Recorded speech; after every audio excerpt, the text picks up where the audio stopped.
अस्सलाम वालेकुम दोस्तों, मेरा नाम है संतोष केसरानी और आप देख रहे हैं गपशप गली द ट्रेंड पॉइंट के साथ। जिस तरह से आपको पता है हम नए नए गेस्ट लेके आते हैं, उनसे जानते हैं उनकी कहानियाँ।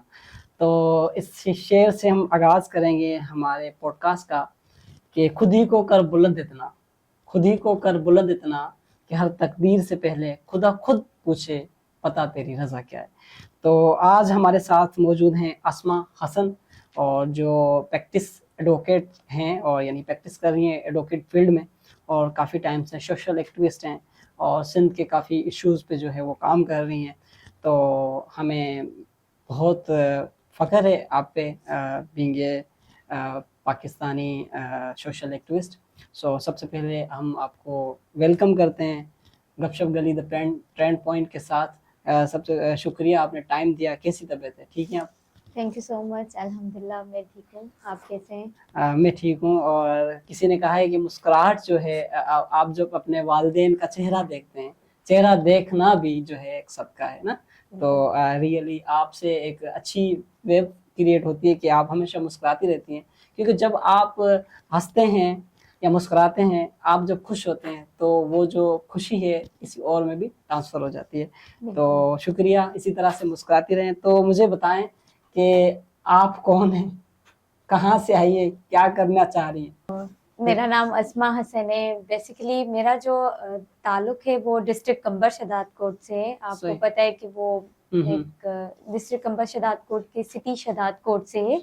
ये एक सिटी है सिंध का जहाँ पे हम सब रहते थे।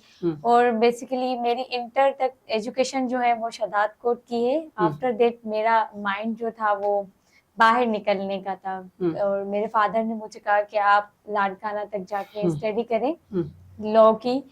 मुझे शौक बहुत था, लेकिन क्योंकि मैं बचपन से जो है ना चीजें देखती आती थी, न्यूज़पेपर्स वगैरह और टीवीज वगैरह सब कुछ। तो मेरा इंटरेस्ट काफी था। वैसे तो एंकर भी एक इंस्पायर जो है प्रोफेशन है, तो मैं एंकर को भी ज्यादा देखती थी। तो उसके हिसाब से मेरा जो बाहर निकलने का मूड था। तो आपको तो पता है कि वहां पे जो है इतना शऊर नहीं था, एजुकेशन इतनी नहीं थी। तो मेरे फादर ने मुझे कहा कि आप लाड़काना बेस तक ही स्टडी करें। लेकिन मेरा जो जिद था, मैंने कहा कि नहीं, मुझे कराची जाना है और लॉ की जो है स्टडी वहाँ पे करनी है। तो मेरा जर्नी का स्टार्ट जो है वो 2017 से हुआ था। आफ्टर इंटर 18 में मैं कराची में आ गई थी, और अल्हम्दुलिल्लाह मैं अभी प्रैक्टिसिंग लॉयर हूँ। अबाउट टू 1.5 ईयर मुझे हो गया है। सिटी कोर्ट में मैं प्रैक्टिस करती हूँ। अच्छा, अब ये वुमेन प्रैक्टिस कर रही हैं आप, ये एडवोकेट, तो वुमेन को क्या इश्यूज आते हैं इस फील्ड में?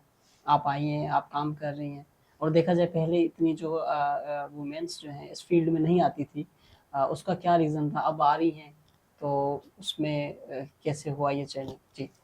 देखिए, बिल्कुल आप सही कह रहे हैं। मैं समझती हूँ कि सिर्फ लॉ में नहीं, काफी चीजों में हमारे यहाँ जो कॉन्सेप्ट है ना, वो बाहर एरियाज में, अंदरूनी एरियाज में, और वहाँ यही था कि या तो आपने डॉक्टर बनना है या तो आपने टीचर बनना है। क्योंकि हमारे देखो ना, बेसिकली हमारे जो फोर फादर्स है ना, उनसे हमें ये कन्वर्ट होके मिलता है कि आपने या डॉक्टर बनना है या टीचर बनना है। क्योंकि उनको खुद को नहीं पता कि सिर्फ टीचर और डॉक्टर प्रोफेशन नहीं है, यहाँ पे there is a lot of profession कि जिसमें लड़की को जाना चाहिए और उसको भी सीखना चाहिए, मुख्तलिफ चीजें, मुख्तलिफ लोगों के साथ मिलना चाहिए।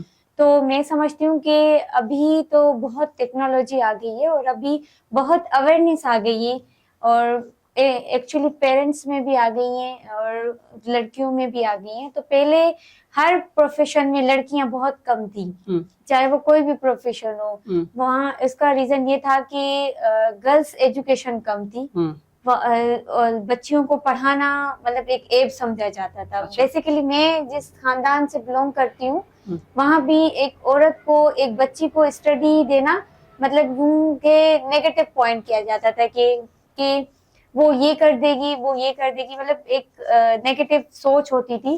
तो मैं समझती हूँ कि एजुकेशन आपको नेगेटिव चीजें करने पे मजबूर नहीं करती। जिसको जो करना होता है वो विदाउट एजुकेशन भी कर लेता है। तो ये जो है ना, अब कॉन्सेप्ट मेरे बाहर जाने से मतलब काफी हमारे खानदान की भी लड़कियां पढ़ने लगी हैं, और मैं being a girl first lady थी अपने खानदान की, अच्छा, जिसने यूनिवर्सिटी तक अपनी एजुकेशन कंप्लीट की अपने जिद से।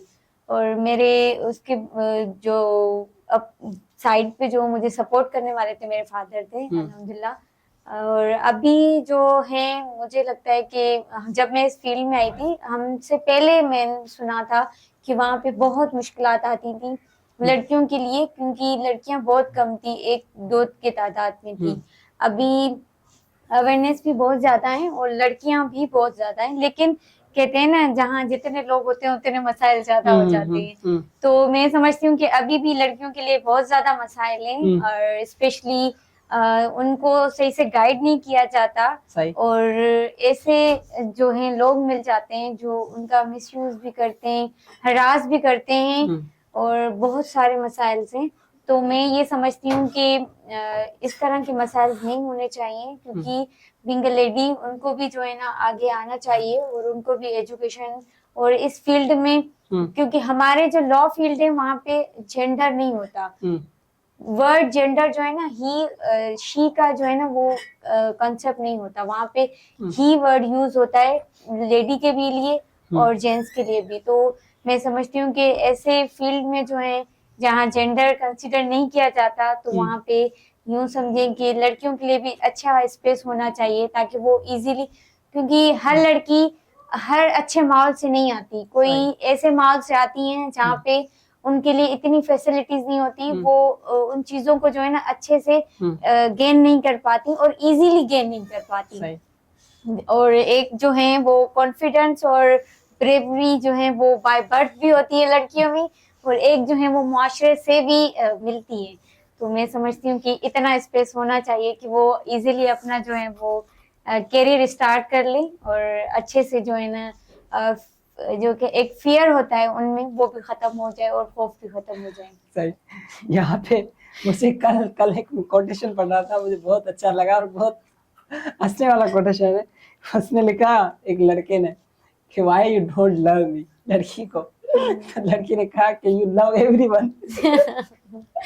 तो इस पे जो है एक सवाल यहाँ आ गया, जो हम थोड़ा सा इसको और फनी कर देते हैं, क्योंकि सीरियस बातें जो है ज्यादा नहीं सुनी जाती। तो मुझे लगता है कि लड़कियां जो है वो बहुत ज्यादा लड़ती हैं लड़कों की निस्बत।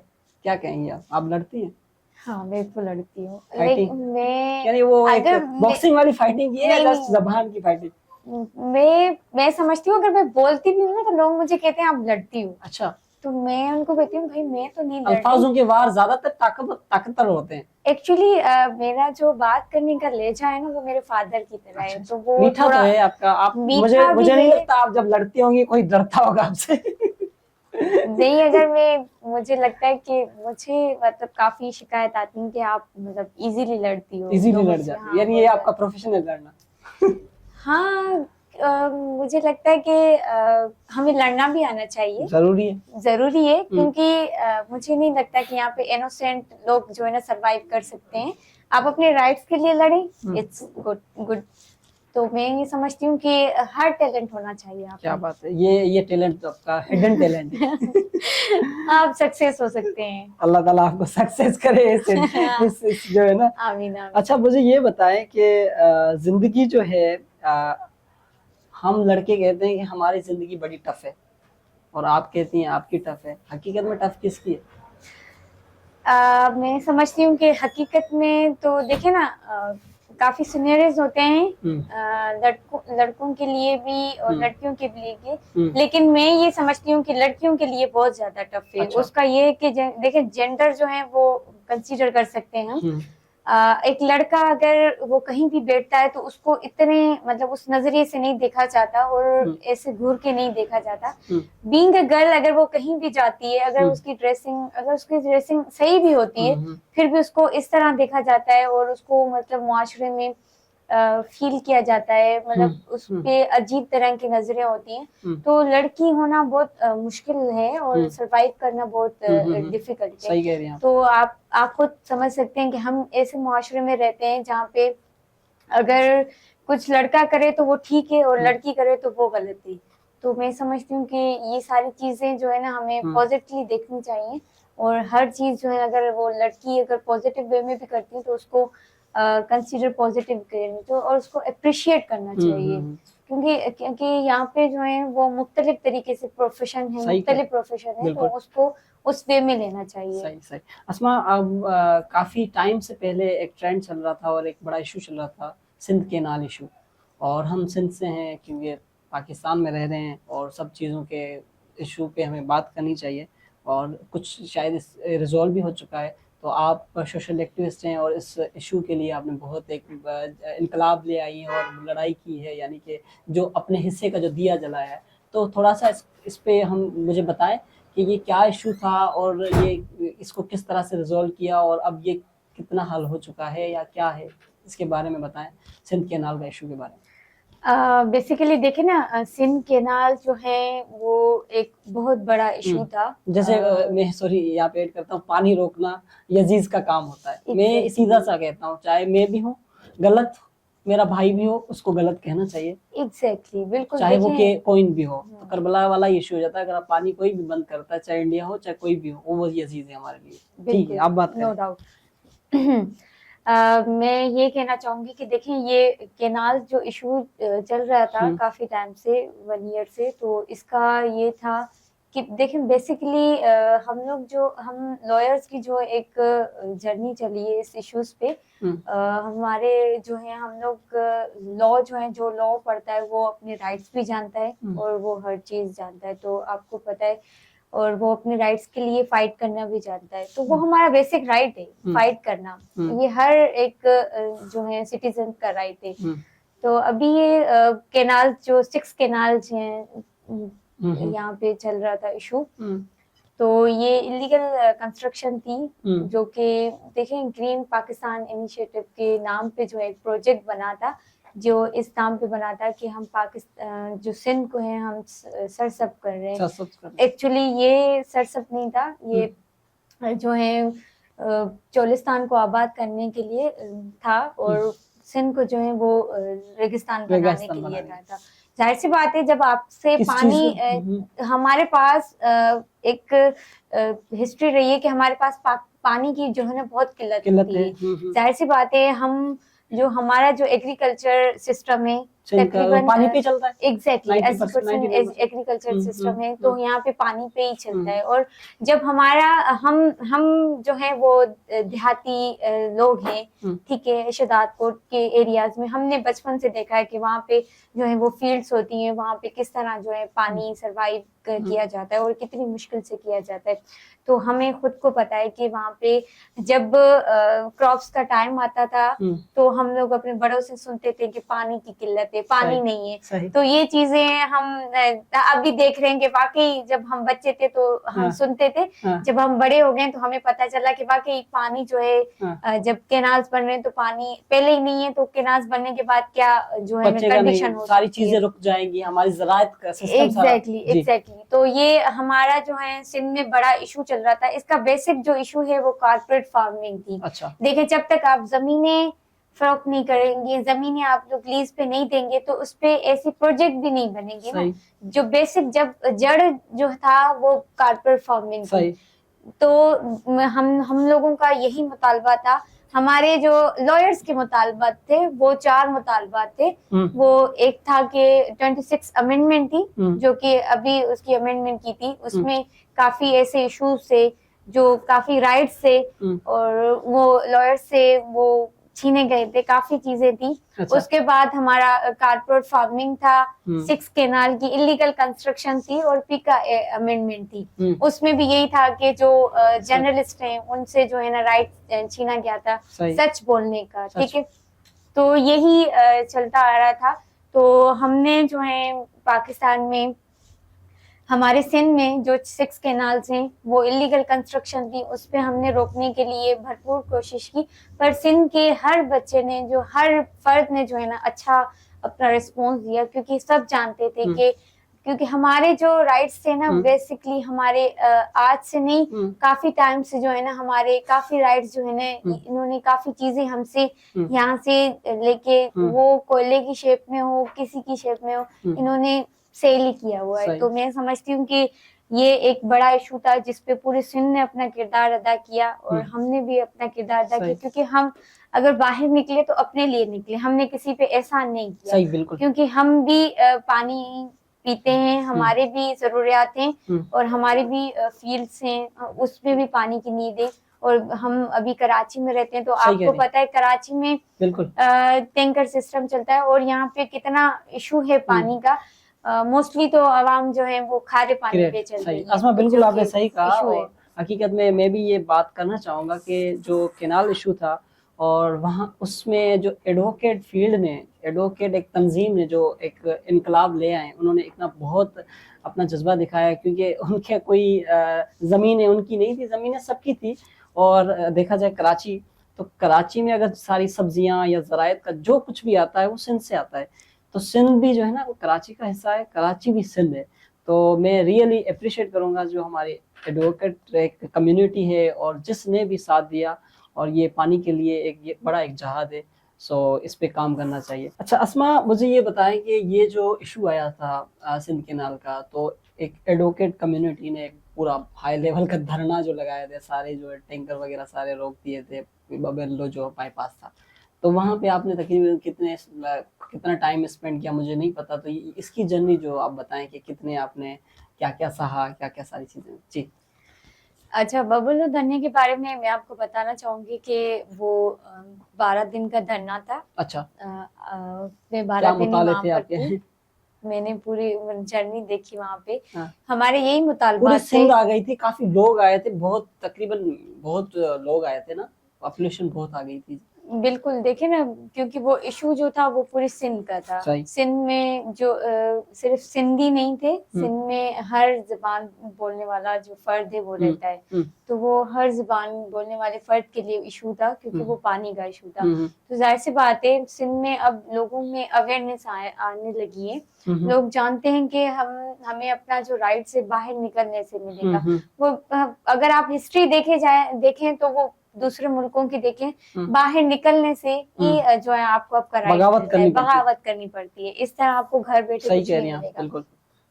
तो बबेलो में जब हम 12 दिन वहाँ पे थे, तो आपको पता है खाना पीना देखे, वहाँ मेहमान नवाजी बहुत ही फील नहीं हुआ। मैंने वीडियो भी एक देखी थी कि टैंकर वाले भी बोल रहे थे कि हम 12 दिन रुके, लेकिन उन्होंने हमारी खातिरदारी बड़ी अच्छी की और हम चाहते हैं कि आपको इनका पानी खोल दिया जाए। जी एग्जैक्टली, देखे ना, क्योंकि वो उनका भी पानी था, उनको भी पता है। क्योंकि यहाँ पे जो रोड बंद किए गए थे, टैंकर रोके गए थे, उन सबको पता था कि ये एक बेसिक राइट के लिए किया जा रहा है और वो हमारे सब साथ थे। क्योंकि ये तो इशू हम अवाम का इशू था ना, तो वो उनको सब पता था।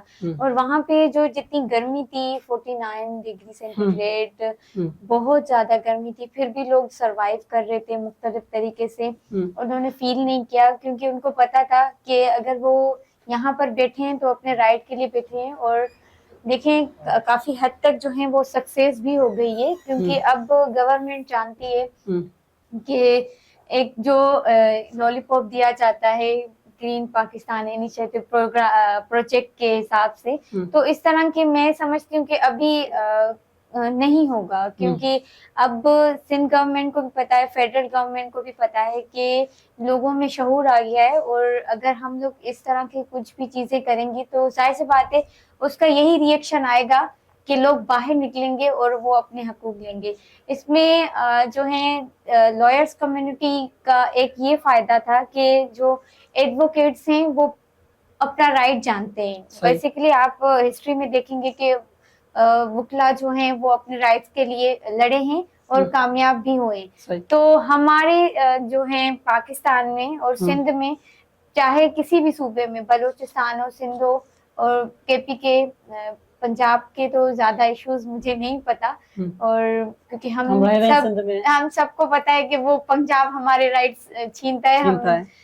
चलो जहाँ भी, लेकिन ये है कि अगर यहाँ पे दूसरी कम्युनिटी निकलती है, कोई भी प्रोफेशन हो, चाहे वो टीचिंग का प्रोफेशन हो, प्रोफेसर हो, किसी टाइप का भी प्रोफेशन हो, तो उन पे लाठी चार्ज और शेलिंग जरूर होती है और उनके जो भी प्रोटेस्ट है उनको नाकाम बनाया वहाँ पे जाता हुई थी है। बबल धरने में कुछ इश्यूज, क्या इशू आए थे वहाँ वहां पे बिल्कुल भी शेलिंग नहीं हुई थी, ना ही लाठी चार्ज हुई थी, क्योंकि उनको पता है कि जो लीड कर रहे थे वो वुकला कर रहे थे और वुकला अपने राइट जानते थे, जानते हैं। और यही रीजन था कि उन्होंने ना शेलिंग की थी और ना ही जो है लाठी चार्ज की थी।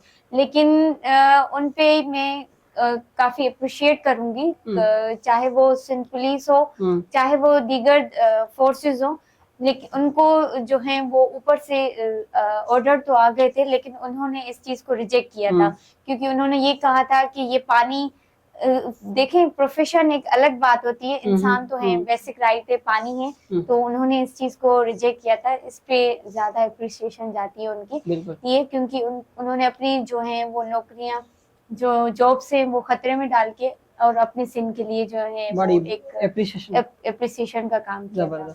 अच्छा, जैसे ही सिंध और पंजाब का इशू खत्म हुआ तो अचानक से एक नई जंग छिड़ गई इंडिया पाकिस्तान की, और कभी हमने सोचा भी नहीं था। और कुछ दिन तो हम बड़े एंजॉय कर रहे थे मीम्स, जंग कब होगी, जंग कब होगी, ये तो ऐसे मजाक चल रहा है, और अचानक से वो हमले होते हैं, सारी चीजें।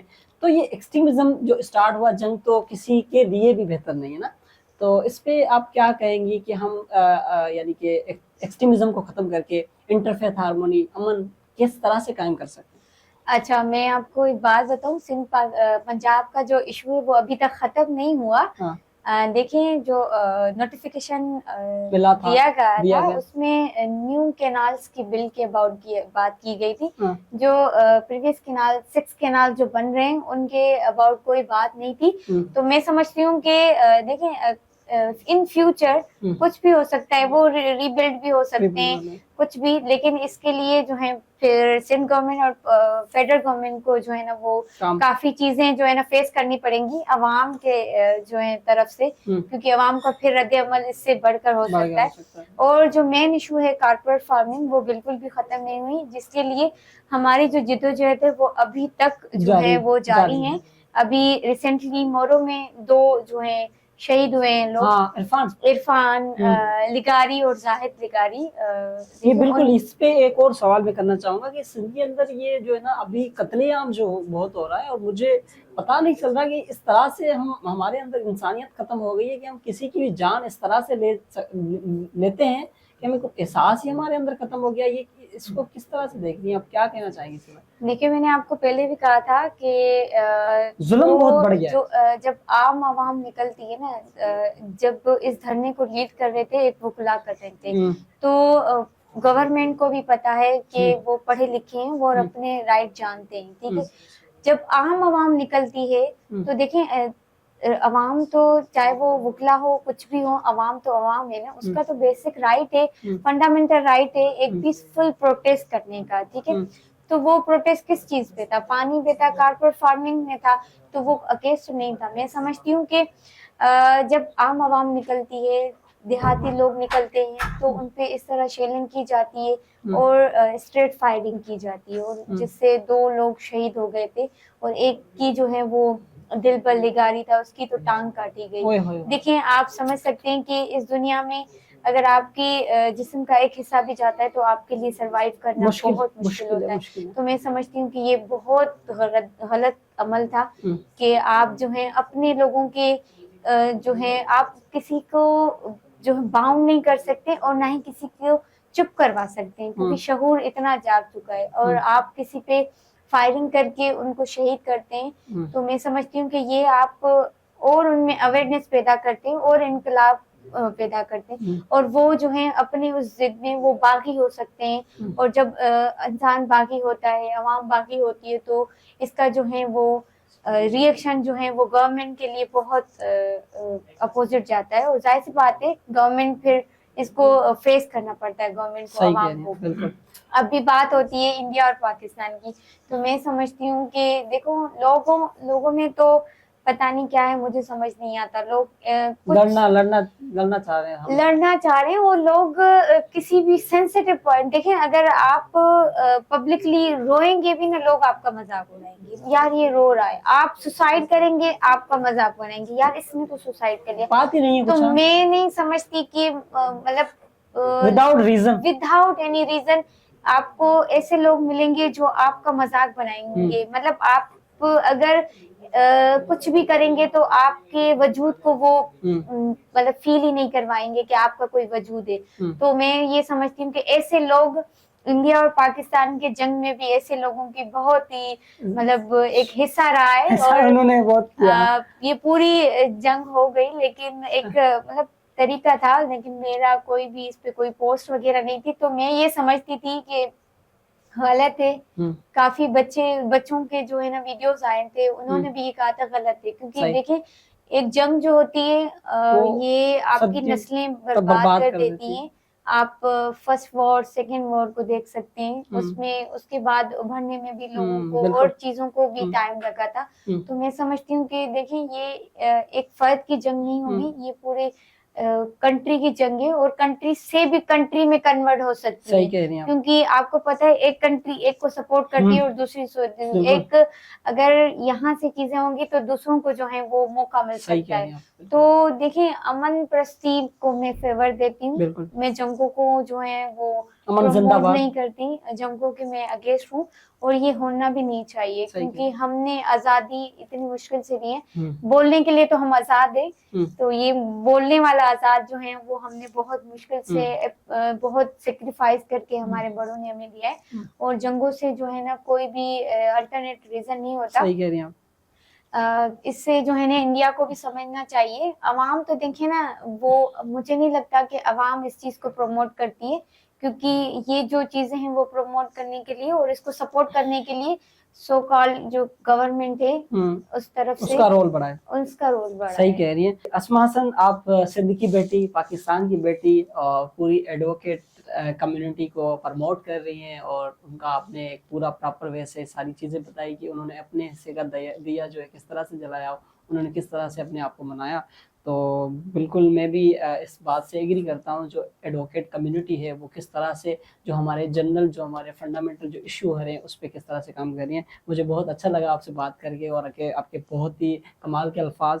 तो मैं चाहूँगा अब हमारे पब्लिक के लिए देखा जाए तो पूरा ये पॉडकास्ट मैसेज है, तो लास्ट दो चंद अल्फाज क्या कहना चाहेंगे हमारे सारी इस कन्वर्सेशन पे और सारी बातों पे, और जो आपका जो मैसेज होना चाहिए। जी पहले तो मैं थैंक यू करना चाहूंगी आपको कि आपने मुझे इस प्लेटफॉर्म में जो है ना मौका दिया, थैंक यू सो मच, और मुझे एक पब्लिक के लिए आवाज भी बनने का मौका दिया। तो मेरा यही जो है ना एक मैसेज होगा सबके लिए कि हमें इतना जो है नॉलेज हासिल करनी चाहिए, इतनी अवेयरनेस हासिल करनी चाहिए कि हमें जो है अपने बेसिक राइट्स के लिए जो है वो इतनी स्ट्रगल नहीं करनी पड़े, और हम अपने बेसिक राइट्स जो है वो अच्छे तरीके से जाने और उसको प्रोटेक्ट करने और उसको गेन करने की भी पूरी कोशिश करें। तो मेरा यही मैसेज है हमारे सिंध के। बाकी सिंध पे जो है जो भी इश्यूज आएंगे हम बिल्कुल उस पर बात करेंगे, क्योंकि हम हैं, सिंध है तो हम हैं, हम पानी है तो हम हैं, जी सिंध मेरे तरफ से। ऐसे दस्तूर को सुबह बेनूर को मैं नहीं मानता, मैं नहीं मानता। आसमा हसन के साथ संतोष केसानी गपशप गली द ट्रेंड पॉइंट के साथ हम आपसे इजाजत चाहते हैं। खुश रहें, देखते रहिए, कमेंट में आपकी सजेशन, आपके जो भी फीडबैक है हमें दीजिएगा। पाकिस्तान जिंदाबाद।